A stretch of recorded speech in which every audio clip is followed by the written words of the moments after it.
Hello my class 10th students, welcome to this channel. और आज हम लोग और एक इम्पॉर्टेंट साइंस के इम्पॉर्टेंट क्वेश्चन डिस्कस करेंगे। जैसे कि आपको पता होगा कि हम जो है क्लास 10th 2026 यानी 2026 बोर्ड एग्जाम्स की तैयारी कर रहे हैं इम्पॉर्टेंट प्रीवियस ईयर क्वेश्चंस को देखकर। ठीक है, तो इसके पहले वाले इंपॉर्टेंट क्वेश्चन देखने के लिए आप डिस्क्रिप्शन बॉक्स चेक करो, वहाँ पर लिंक है, आप डायरेक्टली उस प्लेलिस्ट पर पहुँच सकते हो। और मैं एक अनदर इन्फॉर्मेशन दे देती हूँ इम्पॉर्टेंट कि मैंने मैथ्स का भी आप लोगों का प्लेलिस्ट जो है वो क्रिएट कर दी है। ठीक है, उसमें लगभग 2 या 3 वीडियो ही अभी मैं डाल पाई हूँ। प्लीज़ आप उन क्वेश्चंस को ऐसे हल्के में मत लेना, क्योंकि काफ़ी इंपॉर्टेंट क्वेश्चन है और आपको बोर्ड एग्जाम्स में वही क्वेश्चन देखने को मिलता है, बिकॉज बोर्ड्स का एक पैटर्न होता है। ठीक है, क्योंकि उसमें सारे बच्चे परीक्षा देते हैं। ठीक है, तो उसको नज़र रखते हुए क्वेश्चन तैयार किया जाता है। तो देखिए, ये क्वेश्चन भी 2017 में पूछा जा चुका है और पता नहीं और कितने सालों में। ठीक है, अभी मुझे 2017 ही ख्याल में आ रहा है। तो चलिए शुरू करते हैं। क्या है क्वेश्चन? धातुओं और अधातुओं में कोई 2 भौतिक और कोई 2 रासायनिक अंतर लिखिए। तो सबसे पहले हम भौतिक अंतर लिख लेते हैं। अंतर मतलब डिफरेंस। ठीक है, तो आपको ऐसे स्केल में एक कॉलम बना लेना है, इस साइड धातु लिखना है, इस साइड अधातु। तो भौतिक गुण देख लेते हैं। पहला, धातुओं में एक विशेष प्रकार की चमक होती है। अधातुओं में ऐसी कोई चमक नहीं होती है। लेकिन एक अपवाद है, वो है आयोडीन एवं ग्रेफाइट में चमक होती है। इसका क्या मतलब है? इसका मतलब है गाइस कि आयोडीन और ग्रेफाइट अधातु है, परंतु वो चमकता भी है।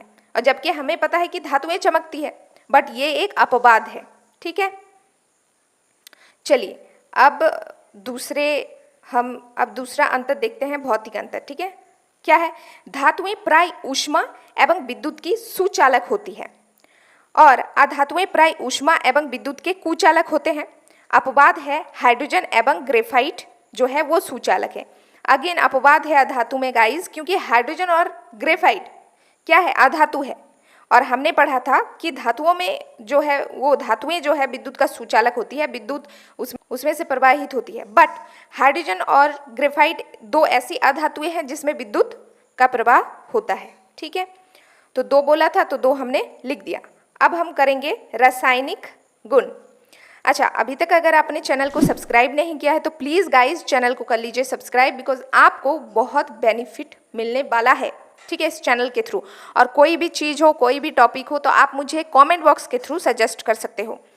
तो वही कॉलम बना लेना है, एक साइड लिखना है धातु, एक साइड लिखना है अधातु। अब हम लोग इसके रासायनिक गुण के आधार पर अंतर स्पष्ट करेंगे। सबसे पहला पॉइंट कि धातुओं के परमाणु धनायन बनाते हैं, जैसे कि K+ which means potassium plus, sodium plus, calcium 2+, Fe3+ आदि। अधातुओं के परमाणु ऋणायन बनाते हैं, जैसे Cl-, S2-, Br- आदि। समझ रहे हो? चलो अब और एक अंतर देख लेते हैं। दूसरा अंतर है हमारे पास कि धातुएं जो है अपकारक होती है और अधातुएं ऑक्सीकरण होती है। अपवाद है इसमें सिर्फ कार्बन का ऑक्सीकरण नहीं होता है, जबकि वो अधातु है। अब कई सारे स्टूडेंट्स के मन में ये होगा कि अवकारक क्या होता है, ऑक्सीकरण क्या होता है, तो इस वीडियो में मैं आपको नहीं बताऊंगी। उसके लिए मैं एक और वीडियो बनाऊंगी जहां पर हम ऑक्सीकरण और अवकरण के बारे में विस्तार से पढ़ेंगे। तो तब तक के लिए आप कनेक्टेड रहिए। Thank you.